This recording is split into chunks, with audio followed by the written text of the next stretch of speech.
안녕하세요. 영성카페 더 힐링입니다.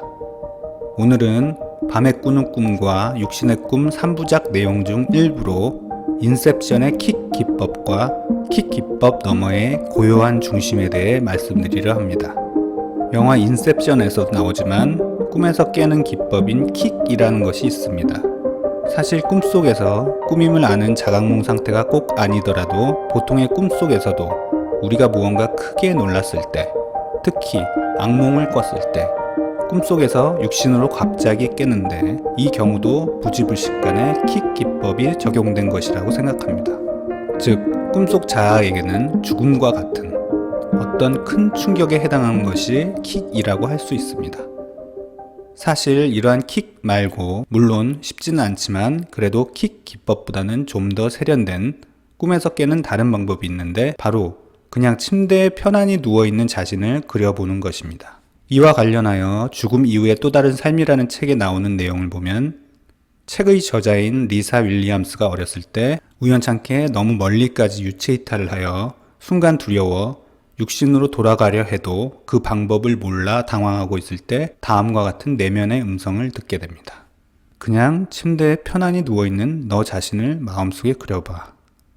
바로 그 음성대로 침대에 누워있는 몸을 떠올리니 침대 위 몸으로 돌아오게 됩니다. 물론 꿈 상태와 유체 이탈은 다르다고 생각할 수 있겠지만, 개인적으로는 넓은 의미에서 꿈, 유체 이탈 등은 이전에 말씀드렸듯 비일상적 의식 상태 또는 변성 의식 상태의 일종이라고 생각합니다. 말씀드리고 싶은 것은 사실 우리가 보통 말하는 육신의 죽음, 즉 너무나 실제적인 이 육신의 꿈에서 벗어나는 경우에도 마찬가지로 부지불식간에 킥 기법이 쓰인다고 생각합니다. 특히 갑작스런 큰 사고와 같은 충격으로 인한 육신의 죽음의 경우에는 그것은 마치 꿈속에서 큰 충격으로 꿈에서 깨듯 앞서 말씀드린 자동적인 킥 기법과 유사하지만, 질병으로 인한 육신의 죽음도 일종의 킥 기법으로 육신의 꿈에서 벗어나는 것이라고 생각합니다. 말하자면 심각한 질병으로 결국 숨이 멎는 바로 그 순간, 호흡하는 육신이 자기 자신이라고 생각하는 사람에게는 그 자체로 큰 충격으로 다가올 수 있고, 일종의 자동 킥 기법으로 육신의 꿈에서 벗어나는 것이라고 할 수 있습니다. 물론 임사체험 등 사후 관련 책이나 경험들을 보면 죽음 이후의 실상은 어떤 꿈에서 깬다기보다는 보통 육신에서 빠져나가 주변 상황을 보게 된다고 하지만, 그것은 순간 주파수 대역폭 확장을 경험하는 것이라고 생각합니다. 즉, 지난번 평행우주 2부에서 말씀드린 알매 빛으로 표현하자면, 순간 알매 빛이 수신하는 채널 대역폭 확장으로 육신 세계와 사후 세계에 걸쳐져 있는 것이고, 그렇지만 결국에는 자신에게 걸맞은 적절한 사후 세계의 꿈으로 이어진다고 생각합니다. 어쨌든 제가 말씀드리고 싶은 것은, 아까 꿈속에서 킥 기법이 아닌 침대에 편안히 누워있는 자신을 떠올려 깨어나는 상황에 관한 것입니다. 말하자면 그 상황은 다름 아닌 고요한 중심 떠올리기와 관련이 있다고 생각합니다.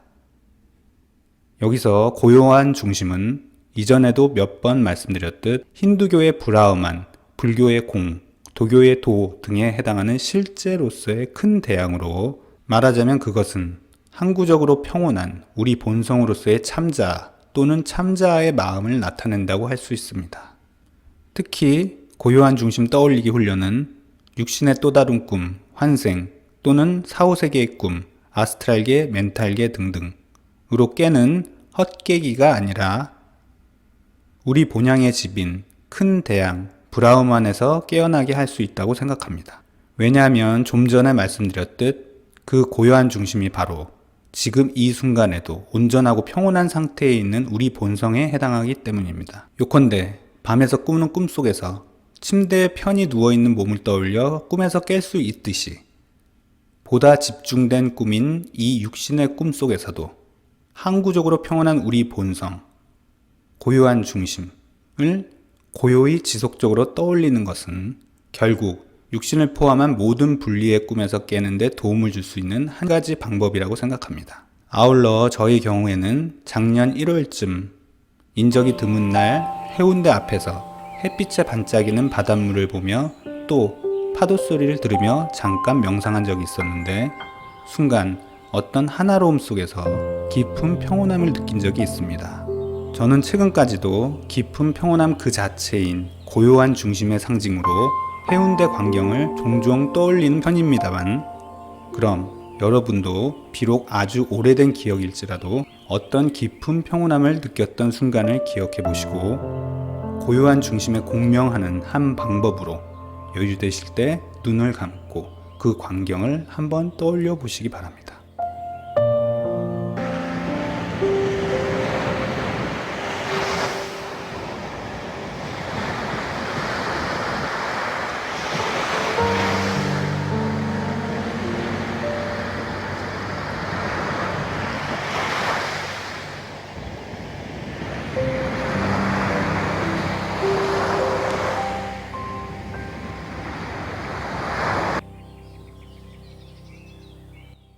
나는 한순간 고요해져서 집으로 가리라.